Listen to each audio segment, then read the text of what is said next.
जय जगन्नाथ। माघ महात्म्य चतुर्दश अध्याय। श्री भगवान उवाच उद्धव विनय होइण न मिले गोविंद चरण सहस्र प्रणिपात करी बोलई शुण देव हरि ए माघ स्नानर चरित के मन्ते शुणिले जगत काहु होइला उत्पन्न के कला जगते सृजन ए कथा कह दामोदर मनु संशय जाऊ दूर उद्धव वाक्य दयानिधि प्रसन्न करुणा जलधि हसीण बोलन्ती अनंत तहिर कहिबा वृत्तान्त शुण हे पूर्वर व्यवस्था त्रेतया जुगर से कथा आम्भे जे सूर्य वंशे जात नाम बहिलु रघुनाथ से वंशे राजा एक थिला तिनी भुवन साध्य कला दिलीप अटईता नाम सहस्रे सिंह पराक्रम दिनेक दिलीप राजन मृगया अर्थे गला बन संगते सैन्य अप्रमित पात्र जे सामंत अमात्य राउत माहुंत पदाति अनेक अछि घोड़ा हाथी बाजई वीर तुर घस सबदे पुरई आकाश समस्त कृष्ण वर्ण अंश दिशई राहुर सदृश्य कला बसन मान पिंधि शिरे कला पाग बांधि धनु सहिते कला दिशे सकल धामंती हरसे थकाए दूर चली गले पुणी ही निशबद हेले बाजणा मान न बाजई तुंड सबद न शुभई सधीरे करंती गमन मिलिले गहन कानन थके जगिले चौकती थकाए बने बिहरंती जे जहा शस्त्र मान धरी उचेडा कांति रोष करी बाद्य सबद मुख गोल अनेक शुभई चहल कुरंगी किछि न देखिले क्षणके अश्वरुहाइले बने चलंती बेगे बेग देखिले चरुअछि मृग नृपति हरस होइले क्षणके अश्वरुहाइले भये कुरंगी पळाइले नृपति पछे गोड़ाइले ताहांक पछे पछे सैन्य धामंती अति ही बहन स्वभावे शाल शिला भूमि चरण बथाइला भ्रमी बुलीन न पारंती जाई बिकले अछंती गोड़ाई निमिष मात्रे महाराए खेदिला पांच जुण जाए नृपति अदृश्य होइला मृग जे केउ आड़े गला तृषारे कंठ अष्ट सुखी सैन्य को खोजई निरेखी लोड़ीन न पाइला पुणी पुणी खजई नरमणि देखिला क्षणक अंतरे अछई एक सरबरे पद्म कुमुद फुटी अछि क्रीड़ा करंती नाना पक्षी शौच पवित्र निर्मल अमृत समान से जल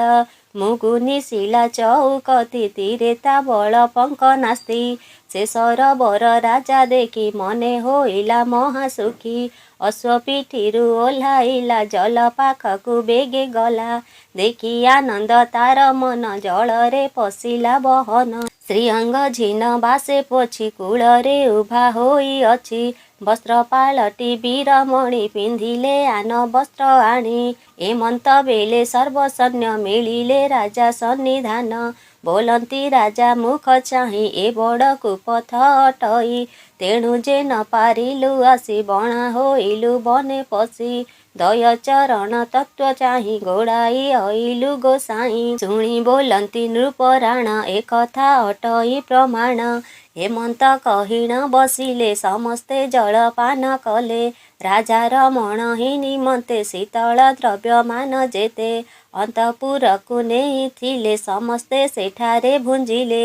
आचमन सारिण बसी आदित्य अस्त गला आसी बोइले नृपति शेखर तेबे पाइबा एही ठार आसिबे जलपान करी गोटिए जीवे कि उबुरी जे जहा सुखेण मारिबा प्रभातु निज पुर जीवा राजार आज्ञा शिरे देई समस्ते सनमत होई पूर्व उत्तर बेनी दिगे जाई जगिले बेनी भागे दक्षिणे पश्चिमर कति लोधाए जाल बाड़ दियंती देईण बसिछंती बेड़ी अल्प मात्र बाट छाड़ी जे जहा आयुध धरिण अछंती गुपत होइण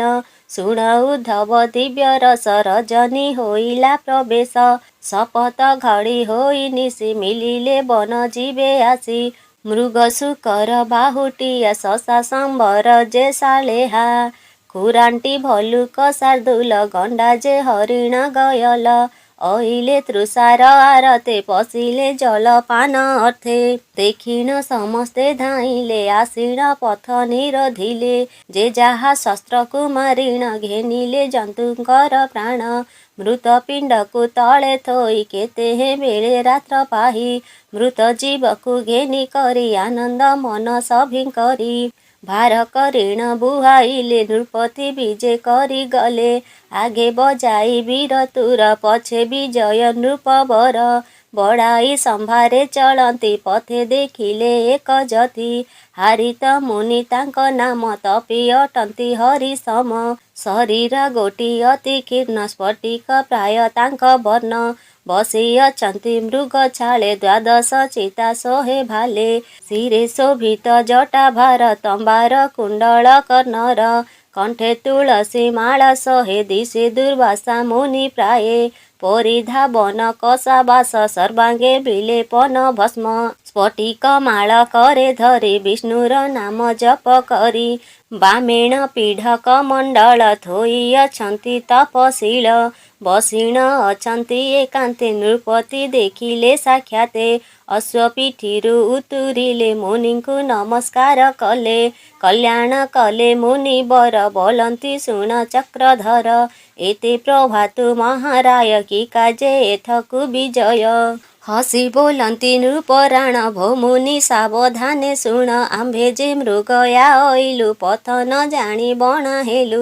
ତୃଷରେ ଲୋଡ଼ ତେଣ ନୀର ଦେଖିଲୁ ଏକ ସରୋବର ସେଠାରେ କଲୁ ଜଳପାନ ନହିଲେ ହାରନ୍ତୁ ଜୀବନ ରାତ୍ରେ ଜଗିଲୁ ସରୋବର ମାଇଲୁ ହରିଣ ସମ୍ବର ରଜନୀ ପ୍ରଭାତୁ ଅଇଲୁ ଯୋଗେଣ ତୁମ୍ଭଙ୍କୁ ଦେଖିଲୁ ଭୌମୁନି ଭାଗ୍ୟ ଥିଲା ମୋର ଦେଖିଲି ବଦନ ତୁମ୍ଭର ମୁନି ବୋଲନ୍ତି ଭୋରାଜନ ସେ ତୀର୍ଥେ ନ କଲୁ ସ୍ନାନ ବିଶେଷ ମାଘ ମାସ ଏହି ପ୍ରଭାତୁ ସ୍ନାନ ଯେ କରଇ କେ କହିପାରେ ତାର ଧର୍ମ ଅନ୍ତେଣ ନ ଦଣ୍ଡଇ ଯମ ତୁ ଯେଉଁ ତୀର୍ଥକୁ ଦେଖିଲୁ କିପାଇଁ ସ୍ନାନ ତୁ ନ କଲୁ ତହିଁ ସ୍ନାନ କଲେ ନର ଅନେକ କର୍ମ ହୋଏ ତାର ଲଭଇ କୋଟି ଜନ୍ମ ଫଳ ଅନ୍ତେ ବସଇ ସୁର ଆଳ ମୁନି ବଚନେ ରାଜା କହି ମୁଛାର କିଛି ନ ଜାଣଇ କେବଳ ମାଘ ସ୍ନାନ ବୋଲି ଏତେ ମାତ୍ରକ ନ ଜାଣିଲି ସ୍ନାନ ମାର୍ଗ ନ ଜାଣଇ ସଂକ୍ଷେପି କହିବ ଗୋସାଇଁ ମୁନି ବୋଲନ୍ତି ଶୁଣ ତାହା ଯାହା ପୁଛିଲୁ ନୃପ ନାହା ଯେ ଅବା ଧର୍ମକୁ ବିଚାରି ଯାଆନ୍ତି ତୀର୍ଥ ଯାତ୍ରା କରି ସ୍ନାନ କରି ସର୍ବତୀର୍ଥେ ଦାନ ଦିଅନ୍ତି ବିପ୍ର ହସ୍ତେ ଏଥିରେ ଧର୍ମ ହୋଏ ଯେତେ ମାଘ ସ୍ନାନ ଫଳ ତେତେ ଶୁଣି ଦିଲୀପ ନୃପମଣି ଭକତ ହୋଏ ଯେଉଁ ପ୍ରାଣୀ ଗୃହ କୁଟୁମ୍ବ ଆଶା ତେଜି ହରିଚରଣେ ଚିତ ମଜି